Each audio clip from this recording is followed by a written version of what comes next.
இன்றைய தியான வார்த்தை 1 சாமுவேல் 2:8. அவர் சிறியவனை புழுதியிலிருந்து எடுத்து எளியவனை குப்பையிலிருந்து உயர்த்துகிறார். அவர்களை பிரபுக்களோடு உட்காரவும் மகிமையுள்ள சிங்காசனத்தை சுதந்தரிக்கவும் பண்ணுகிறார். பூமியின் அஸ்திபாரங்கள் கர்த்தருடையவைகள், அவரே அவைகளின் மேல் பூச்சக்கரத்தை வைத்தார். 1 Samuel chapter 2 verse 8. He raises up the poor from the dust. He lifts the needy from the ash heap to make them sit with princes and inherit a seat of honor.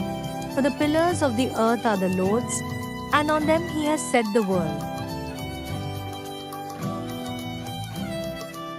இயேசு கிறிஸ்து உங்கள் அனைவரோடும் கூட இன்றும் என்றும் இருப்பாராக. ஆமென்.